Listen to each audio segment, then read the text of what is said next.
সন্তান নেওয়ার সিদ্ধান্ত নিলে কয়েক মাস আগে থেকেই কিছু প্রস্তুতি নেওয়া প্রয়োজন। এতে গর্ভবতী হওয়ার সম্ভাবনা বাড়ে, আর মা ও বাচ্চার সুস্বাস্থ্যের জন্য এই প্রস্তুতি খুব গুরুত্বপূর্ণ। কি ভিটামিন খাবেন, কি খাবার খাবেন, কোন খাবার এড়িয়ে চলবেন, কোন টেস্ট করানো দরকার, কোন টিকা নিতে হবে, ডাক্তার দেখানো প্রয়োজন কিনা, এমন সব বিষয় গুছিয়ে 10টা পয়েন্টে আলোচনা করব। সহজ করে সব কিছু বুঝিয়ে দিব। শুরু করছি। 1. Folic acid. একটা সুস্থ বাচ্চা জন্মানোর জন্য ফলিক অ্যাসিড খুব গুরুত্বপূর্ণ। মায়ের শরীরে যদি পর্যাপ্ত পরিমাণে ফলিক অ্যাসিড না থাকে, বাচ্চার ব্রেইন আর মেরুদণ্ডে গুরুতর জন্মগত ত্রুটি দেখা দিতে পারে। এটা ঠেকাতে প্রেগনেন্ট হওয়ার আগে থেকেই সচেতন থাকতে হবে, কারণ গর্ভে বাচ্চা আসার অন্তত 1 মাস আগে থেকে মায়ের শরীরে যথেষ্ট পরিমাণে ফলিক অ্যাসিড থাকা লাগবে। তাহলে করণীয় কি? যখন থেকে আপনি প্রেগনেন্ট হওয়ার চেষ্টা শুরু করবেন, তখন থেকেই প্রতিদিন ফলিক অ্যাসিড ট্যাবলেট খাবেন। এটা চলবে প্রেগনেন্ট হয়ে যাওয়ার পর 12 সপ্তাহ পর্যন্ত।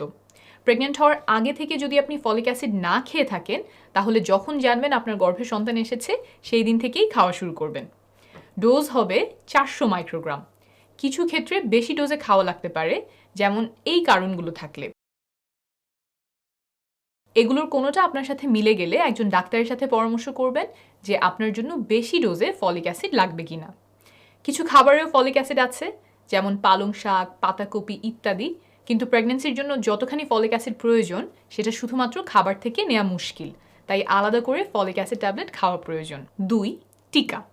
আপনার যদি কোনো টিকা নেওয়া বাকি থাকে, সেগুলো এখন নেয়ার ব্যবস্থা করুন। তাহলে সেই রোগগুলো থেকে আপনি এবং আপনার অনাগত সন্তান সুরক্ষিত থাকবেন। এর মধ্যে বিশেষ গুরুত্বপূর্ণ হলো হেপাটাইটিস বি টিকা। কেন এই টিকা নিতে হবে?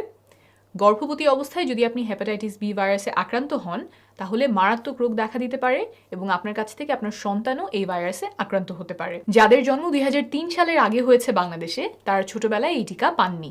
2003 সাল থেকে দেশে শিশুদের এই টিকা দেওয়া শুরু হয়। আমি নিজেও ছোটবেলায় হেপাটাইটিস বি টিকা পাইনি, বড় হয়ে দিয়েছি। টিকা নেওয়ার আগে একটা রক্ত পরীক্ষা করে দেখা হয় যে আপনি এই ভাইরাসে আক্রান্ত হয়েছিলেন কিনা। আক্রান্ত না হয়ে থাকলে 3 ডোজ টিকা দেওয়া হয়। পুরো কোর্স কমপ্লিট হতে কয়েক মাস সময় লাগে। তাই এই টিকা না দেয়া থাকলে নেয়ার ব্যবস্থা করুন। গর্ভবতী অবস্থায়ও এই টিকা নেওয়া যেতে পারে। এটা ছাড়াও ছোটবেলায় কোনো টিকা না দেয়া হয়ে থাকলে সেই ব্যাপারে চিকিৎসকের সাথে আলাপ করুন। যেমন 2 ডোজ এমএমআর টিকা না দেয়া থাকলে গর্ভের শিশু রুবেলাতে আক্রান্ত হতে পারে।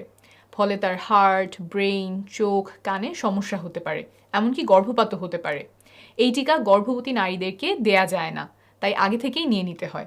টিকা নেয়ার পর 1 মাস পর্যন্ত বাচ্চা নেওয়া থেকে বিরত থাকতে হয়। 3. আয়রন। আমাদের দেশে অনেক মেয়ে আয়রনের অভাবে রক্ত স্বল্পতায় ভোগে, কিন্তু অনেকেই জানেন না যে তারা এই রোগটাতে ভুগছেন। খাবারে পর্যাপ্ত পরিমাণে আয়রন না থাকা, মাসিকের সাথে রক্ত যাওয়া সহ বিভিন্ন কারণে আয়রনের অভাব হতে পারে। গর্ভাবস্থায় এই রোগ থাকলে নানা জটিলতার সৃষ্টি হতে পারে। প্রিম্যাচুর বাচ্চা হওয়া, বাচ্চার ওজন কম হওয়া, মৃত বাচ্চা জন্মানোর ঝুঁকি বেড়ে যেতে পারে।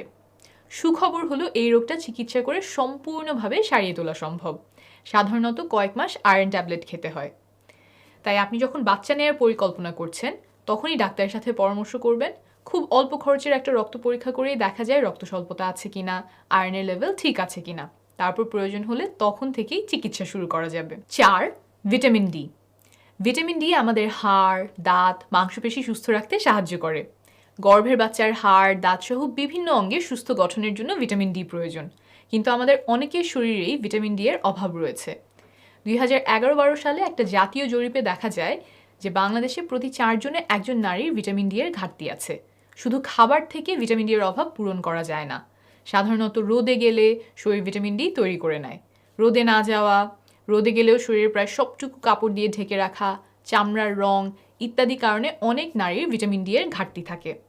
চিকিৎসকের সাথে পরামর্শ করে জানবেন আপনার ভিটামিন ডি এর ঘাটতি আছে কিনা। ভিটামিন ডি এর ঘাটতি থাকলে তা সহজেই পূরণ করা সম্ভব। ডাক্তার বলে দিতে পারবেন কী মাত্রায় ভিটামিন ডি খেলে অভাব পূরণ হবে। 5. ক্যাফিন। গর্ভবতী অবস্থায় অনেক বেশি ক্যাফিন খাওয়া বাচ্চার জন্য ক্ষতিকর। অনেকগুলো গবেষণায় দেখা গেছে যে মা উচ্চ মাত্রায় ক্যাফিন খেলে বাচ্চা কম ওজন নিয়ে জন্মগ্রহণ করতে পারে, ফলে নানাবিধ স্বাস্থ্য সমস্যা দেখা যায়। মিসক্যারেজ বা গর্ভপাতের সম্ভাবনাও বাড়তে পারে। তাই গর্ভাবস্থায় পরামর্শ দেওয়া হয় সীমিত পরিমাণে ক্যাফিন খেতে, 200 মিলিগ্রামের মধ্যে রাখতে। হুট করে ক্যাফিন খাওয়া কমিয়ে দেওয়া অনেকের জন্য কষ্টকর হয়, তাই খুব বেশি খাওয়ার অভ্যাস থাকলে এখন থেকেই কমানো শুরু করা ভালো। কোন খাবারে কতটুকু ক্যাফিন থাকে তা বলে দেই, 200 মিলিগ্রামের হিসাব মেলাতে তাহলে সহজ হবে। চা, coffee, Coke, soft drinks, energy drinks, chocolate ইত্যাদি খাবারে ক্যাফিন থাকে। সাধারণত 350 ml এর 1 কাপ চায়ে 75 মিলিগ্রাম ক্যাফিন আর ইনস্ট্যান্ট কফিতে 100 মিলিগ্রাম ক্যাফিন থাকে। অর্থাৎ গর্ভবতী অবস্থায় দিনে 2 কাপ কফি অথবা 2.5 কাপের একটু বেশি পরিমাণ চা খাওয়া যাবে। তবে কোক, চকলেট বা অন্য কোনো ক্যাফিন জাতীয় খাবার খেলে সেই অনুযায়ী কমিয়ে চা কফি খেতে হবে। 6. ওজন। আপনার ওজন যদি স্বাভাবিকের চেয়ে বেশি হয় তাহলে গর্ভধারণের সময় নানা রকম রোগ দেখা দিতে পারে, যেমন ডায়াবেটিস, হাই ব্লাড প্রেশার, প্রিএক্লাম্পসিয়া ইত্যাদি। আবার বাচ্চা প্রসবের সময় বাচ্চার কাঁধ আটকে যেতে পারে, বাচ্চা প্রসবের পরে অনেক রক্তপাত হতে পারে, নর্মাল না হয়ে সিজার করা লাগতে পারে।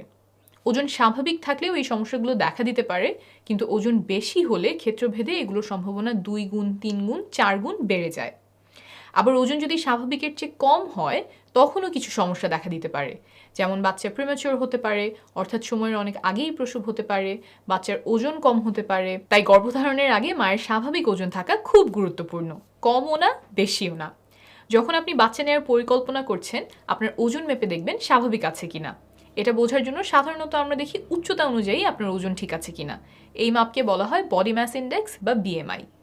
এই হিসাব কিভাবে করতে হয় তা যদি আপনার অজানা থাকে তাহলে অনুগ্রহ করে কমেন্টে আপনার উচ্চতার ওজন লিখে দিবেন। কিছুদিনের মধ্যে রিপ্লাই করে জানিয়ে দেওয়ার চেষ্টা করব আপনার ওজন স্বাভাবিক মাত্রায় রয়েছে কিনা।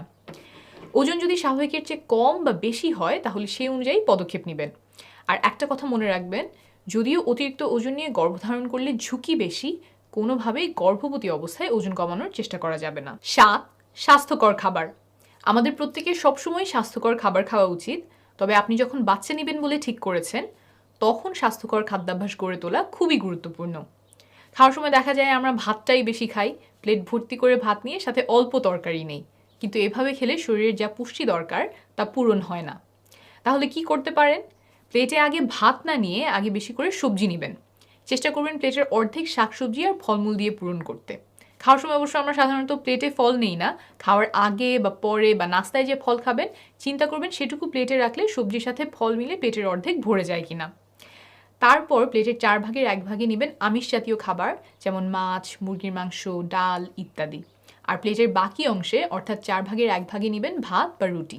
সাদা চাল সাদা আটার পরিবর্তে লাল চাল লাল আটা ব্যবহার করার চেষ্টা করবেন। অর্থাৎ ভাত দিয়ে তরকারি খাওয়ার বদলে আপনি তরকারি দিয়ে ভাত খাবেন। অল্প ভাতের সাথে বেশি তরকারি খেতে চাইলে তরকারিতে একটু কম মশলা লবণ দিতে হয়। এভাবে খাওয়া শুরু করলে আপনি আপনার মুখের স্বাদ অনুযায়ী রান্না অ্যাডজাস্ট করে নিতে পারবেন। কিছু খাবার এড়িয়ে চলার চেষ্টা করবেন, যেমন highly processed food, fast food, যেসব খাবারে অতিরিক্ত পরিমাণে তেল, চর্বি, চিনি, লবণ দেয়া আছে। বাসায় রান্না করা খাবারে আমরা যেই পরিমাণে লবণ, চিনি বা তেল দেই, অনেক প্রক্রিয়াজাত খাবারে তার চেয়ে কয়েক গুণ বেশি পরিমাণে দেয়া হয় সুস্বাদু করবার জন্য। তাই বাইরে থেকে কিছু কিনে খাওয়ার আগে এগুলো দেখে নেওয়ার চেষ্টা করবেন। মোট কথা, যখন আপনি বাচ্চা নেওয়ার পরিকল্পনা করছেন একটা ব্যালেন্স ডায়েট বা সুষম খাবার খাওয়ার চেষ্টা করবেন। গর্ভধারণের পরে খাবারের কিছু বিধিনিষেধ আছে, যেমন কলিজা খেতে আমরা মানা করি কারণ এতে ভিটামিন এ থাকে যা বাচ্চার জন্য ক্ষতিকারক হতে পারে। গর্ভধারণের পরের এইসব বিধিনিষেধ নিয়ে আমি আলাদা একটা ভিডিও করার চেষ্টা করব। 8. শরীরচর্চা। গর্ভধারণ, বাচ্চা প্রসব একটা লম্বা জার্নি। এই ধকলের জন্য শরীরকে প্রস্তুত করতে পারেন ব্যায়াম করার মাধ্যমে। এটার অনেকগুলো সুবিধা আছে। প্রেগনেন্ট হওয়ার সম্ভাবনাকে বাড়িয়ে দিতে পারে, গর্ভাবস্থায় বিভিন্ন রোগ যেমন প্রিএক্লাম্পসিয়া, জেস্টেশনাল ডায়াবেটিস হওয়ার ঝুঁকি কমাতে পারে। আবার এই সময়টাতে অনেকেরই মন খারাপ লাগে, অস্থির লাগতে থাকে, টেনশন কমাতে, মন ভালো করতেও সাহায্য করতে পারে ব্যায়াম। 9. ধূমপান। নারী পুরুষ উভয়েরই বাচ্চা জন্মদানের ক্ষমতার উপর বিরূপ প্রভাব ফেলতে পারে ধূমপান। গর্ভবতী মায়ের আশেপাশে যদি কেউ ধূমপান করে তাহলে জন্মের সময় বাচ্চার ওজন কম হওয়ার সম্ভাবনা বেড়ে যায় 20%। তাই পরিবারে কেউ যদি ধূমপান করে সেটা এখন বন্ধ করতে হবে। ধূমপান কিভাবে ত্যাগ করবেন সেটা নিয়ে আমি আরেকটা ভিডিও করেছি, উপরে আর নিচে ক্যাপশনে লিংক দিয়ে দিব, চাইলে দেখে নিতে পারেন। 10. রোগ নিয়ন্ত্রণ। গর্ভধারণের সময় কিছু রোগ থাকলে তা নিয়ন্ত্রণে আনা প্রয়োজন। তাই ভালো হয় একজন ডাক্তারের সাথে তখন পরামর্শ করে নেওয়া। আপনার স্বাস্থ্যের অবস্থা কেমন, ডায়াবেটিস, উচ্চ রক্তচাপ, খিঁচুনি ইত্যাদি আছে কিনা, থাকলে সেটা কিভাবে নিয়ন্ত্রণে রাখা যায়, পরিবারের কার কি অসুখ আছে, যে ওষুধ খাচ্ছেন তার কোনো পরিবর্তন লাগবে কিনা, আগের প্রেগনেন্সিতে কোনো সমস্যা হয়ে থাকলে সেই আলোকে এখন কিছু করা লাগবে কিনা। মোট কথা, সুস্থ প্রেগনেন্সি এবং সুস্থ বাচ্চা জন্মদানে যা যা করা লাগবে সেই সম্বন্ধে আপনার পরিস্থিতি অনুযায়ী তিনি পরামর্শ দিবেন। কোনো কিছু নিয়ে যদি তিনি আলাপ না করেন বা কথার মধ্যে চলে না আসে তখন আপনি সেই ব্যাপারে জিজ্ঞেস করতে পারেন। গাইড হিসেবে আমি যে কথাগুলো বললাম সেগুলো মাথায় রাখবেন।